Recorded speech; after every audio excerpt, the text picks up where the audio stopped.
பார்த்து வருகிறோம்.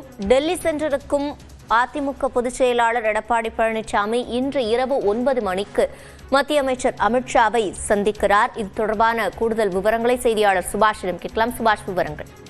தேசிய ஜனநாயக கூட்டணியுடைய 2வது பொதுக்கூட்டம் பிரதமர் தலைமையில் நேற்று நடந்து முடிந்தது.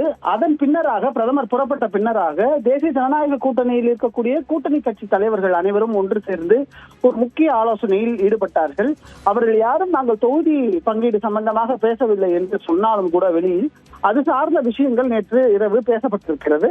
அதுபோல அதில் ஏற்பட்ட பல்வேறு கருத்துக்கள், அதில் பேசப்பட்ட பல்வேறு விஷயங்கள் ஆகியவை குறித்து பேசுவதற்காகவும் தொகுதி பங்கீட்டுக்கான தேவையான விஷயங்கள் இன்று பேசுவதற்கான வாய்ப்பு இருக்கிறது. இந்த 9 மணி அளவு சந்திப்பில் அமித்ஷா அவர்கள் இன்றைய தினத்தில் மேற்கு வங்கத்தில் பரப்புரை மேற்கொள்கிறார். வெஸ்ட் பெங்கால்ல இருந்து அவர் இரவு 8:50க்கு டெல்லி வந்து விடுவார். அதற்குள் எடப்பாடி பழனிசாமி அமித்ஷா வீட்டுக்கு சென்றுவிட்டு அங்கே 9:15 மேல இந்த பேச்சுவார்த்தையானது இருக்கும் என்று எதிர்பார்க்கப்படுகிறது.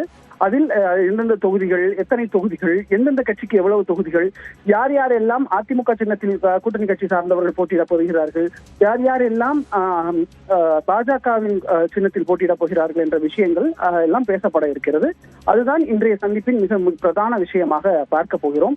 தேர்தலுக்கான தேதி இன்னும் ஒரு 10 நாட்களுக்குள் வரும் என்று எதிர்பார்க்கக்கூடிய சூழ்நிலையில் வரும் 11ஆம் தேதி பிரதமர் மீண்டும் திருச்சி பொதுக்கூட்டத்தில் பங்கேற்க இருக்கிறார் தேசிய ஜனநாயக கூட்டணிக்கு. அதற்கு முன்பாக எடப்பாடி பழனிசாமி அமித்ஷாவின் இந்த சந்திப்பு முக்கியத்துவம் பெற்றிருக்கிறது, கவனம் பெற்றிருக்கிறது. விவரங்களை வழங்கியமைக்கு நன்றி சுபாஷ்.